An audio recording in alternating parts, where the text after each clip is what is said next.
This channel does not promote any violent, harmful, or illegal activities. All content provided by this channel is meant for an educational purpose only.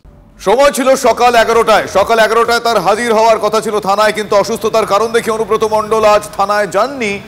অসুস্থতার কারণ দেখিয়ে পুলিশকে bypass করে party অফিসে গেলেন অনুব্রত মণ্ডল। আইসিকে কদর্য হুমকির পর থানায় হাজিরার নির্দেশ দেওয়া হলেও অসুস্থতার কথা বলে বীরভূমের দাপুটে তৃণমূল কংগ্রেস নেতা তিনি থানায় যাননি। পরিবর্তে তিনি 7 জন আইনজীবীকে পাঠিয়েছেন। দ্বিতীয়বার নোটিশ দেওয়া হয়েছে, কিন্তু তার মধ্যেই বোলপুরের বাড়ি থেকে বেরিয়ে পার্টি অফিসে গেলেন অনুব্রত মণ্ডল। সেই ছবি আপনাদের দেখালাম এইমাত্র। হিমাদ্রি আমার সহকর্মী এই মুহূর্তে আমার সঙ্গে রয়েছেন। হিমাদ্রি, আজকে তিনি অসুস্থতার কারণ দেখিয়ে গেলেন না থানায়, কিন্তু পার্টি অফিসে গেলেন। ওখানে কি চিকিৎসা হবে? হ্যাঁ দেখো, একেবারেই প্রশ্ন সেরকমই। অনুব্রত মণ্ডলকে আজকে বেলা 11টা নাগাদ এসডিপিও অফিসে তাকে হাজিরা দেওয়ার নির্দেশ দেওয়া হয়েছিল, কিন্তু সেই নির্দেশ অমান্য করে তিনি পার্টি অফিসে তিনি এসডিপিও অফিসে গেলেন না। সেখানে আইনজীবীদের পাঠালেন এবং সেখানে লিখিতভাবে জানানো হলো তিনি অসুস্থ রয়েছেন, সে কারণেই তিনি হাজিরা দিতে পারছেন না। কিন্তু অনুব্রত মণ্ডল অন্যান্য দিন যেই টাইমে বাড়ি থেকে বের হন এবং তৃণমূলের যে জেলা পার্টি অফিস রয়েছে বোলপুরে সেখানে আসেন, আজও কিন্তু তার একই হলো। টাইম বদলালো না বা তিনি অসুস্থ তাকে দেখেও সেই অর্থে বোঝা গেল না। অনুব্রত মণ্ডল কিন্তু বাড়ি থেকে বের হলেন অন্যান্য দিনের মতো এবং পার্টি অফিসে এসে বসলেন। অর্থাৎ 3:50 নাগাদ অনুব্রত মণ্ডল বাড়ি থেকে বের হয়েছেন এবং তার বাড়ি থেকে কিছুটা দূরেই তৃণমূলের কার্যালয়, সেখানে এলেন এবং এখান থেকে বেশ কিছুটা দূরেই আবার বোলপুর থানা, যেই থানার আইসিকে হুমকি দিয়েছিলেন তিনি পার্টি অফিসে গিয়ে। সব মিলিয়ে একটা প্রশ্ন উঠছে যে অসুস্থ বলে হাজিরা দিলেন না, কিন্তু পার্টি অফিসে তিনি নিত্যদিনের মতো আজকেও এলেন।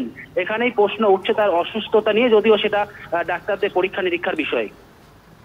একেবারে হিমাদ্রি, আজকে 7 জন আইনজীবীকে তিনি থানায় পাঠিয়েছেন, তিনি যাননি, অসুস্থতার কারণ দেখিয়েছেন, কিন্তু তিনি পার্টি অফিসে গেলেন। সেই ছবি দর্শকদের দেখালাম, তুমিও বলছিলে।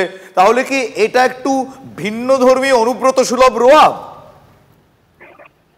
একেবারে দেখো, অনুব্রত মণ্ডলকে যে মুডে দেখতে অভ্যস্ত বীরভূমের বাসিন্দারা, অনুব্রত মণ্ডলকে কিন্তু একাধিকবার এই ধরনের কাজকর্ম দেখা গেছে যে পুলিশকে ওপেন থ্রেট দিয়েছেন তিনি। তার বিরুদ্ধে কোনো প্রভাবশালী হওয়ার কারণে কিন্তু পুলিশ কখনোই তার বিরুদ্ধে কোনো মামলা রুজু করা দূরে থাক, তাকে সমন ডাকিয়ে জিজ্ঞাসাবাদ পর্যন্ত করেননি। কিন্তু এবার পুলিশ কিছুটা এগিয়ে, যেহেতু খোদ পুলিশের গায়ে এবার কালি রাখতে শুরু করেছে, সে কারণে কিন্তু পুলিশ কিছুটা এগিয়ে। পুলিশের আত্মসম্মানে এবার ছ্যাঁকা লেগেছে। ফলে পুলিশ কি পদক্ষেপ করে, আজ এই ছবি দেখার পর নতুন কোনো পদক্ষেপ আসে কিনা, অবশ্যই সেদিকে আমাদের নজর থাকবে। ধন্যবাদ হিমাদ্রি।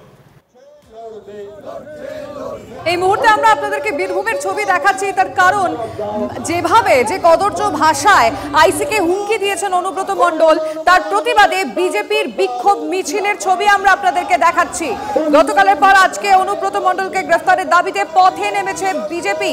এই মুহূর্তে যে ছবি আমরা আপনাদেরকে দেখাচ্ছি, বোলপুর শিউরি রামপুরহাট থানায় অনুব্রতর বিরুদ্ধে অভিযোগ দায়ের বিজেপির।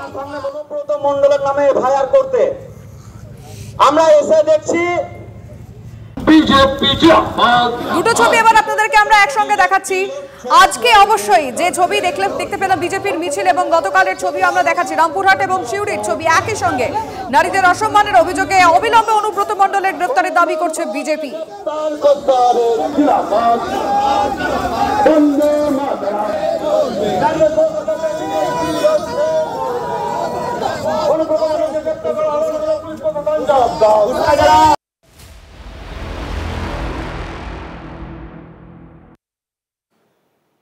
অন্যদিকে আবারও চিন্তা বাড়াচ্ছে করোনা। গত 24 ঘন্টায় বাংলায় নতুন করে করোনা আক্রান্ত হয়েছেন 89 জন।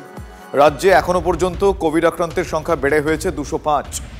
কেন্দ্রীয় স্বাস্থ্য মন্ত্রকের কোভিড পোর্টালে এই উদ্বেগের পরিসংখ্যান দেখতে পাওয়া যাচ্ছে। একটু ডিটেল জানবো, আমার সহকর্মী সৌরভ দত্ত আমার সঙ্গে রয়েছেন। সৌরভ, এই মুহূর্তে পরিসংখ্যান কি বলছে, আর কি কি পরিকাঠামো, এই মুহূর্তে কোন কোন বিষয়ে সতর্ক থাকার কথা চিকিৎসকরা বলছেন? শুভজিৎ, দেখো, স্বাস্থ্য ভবনের তরফে সরকারিভাবে কোনো তথ্য এখনো পর্যন্ত আক্রান্তের সংখ্যা কতজন সুস্থ হয়ে গেছেন সেই পরিসংখ্যান প্রকাশ করা হয়নি।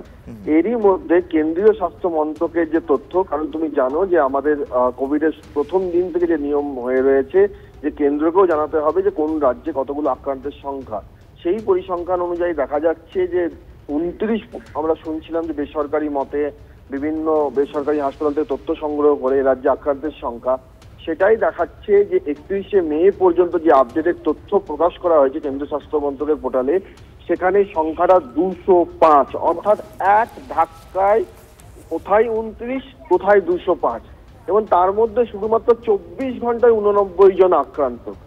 অর্থাৎ কেন্দ্রীয় স্বাস্থ্য মন্ত্রক সতর্কবার্তা জারির পরই যখন টেস্টিং এর প্রক্রিয়া বৃদ্ধি পেয়েছে, সেই সঙ্গে আক্রান্তের সংখ্যাও পাল্লা দিয়ে বাড়ছে। এবং আমরা যা তথ্য পাচ্ছি কেন্দ্রীয় স্বাস্থ্য মন্ত্রকের পোর্টাল থেকে, তাই অনুযায়ী দেশের মধ্যে শীর্ষে রয়েছে কেরল, তারপর মহারাষ্ট্র, তারপর দিল্লি, তারপর গুজরাট, কর্ণাটক, এবং এই মুহূর্তে কেরল মহারাষ্ট্র প্রথম শীর্ষের দিকে রয়েছে। উদ্বেগ বাড়াচ্ছে করোনা ঠিকই, কিন্তু এই মুহূর্তে ভীত নয়, সতর্ক থাকতে বলছেন চিকিৎসকরা। ধন্যবাদ সৌরভ।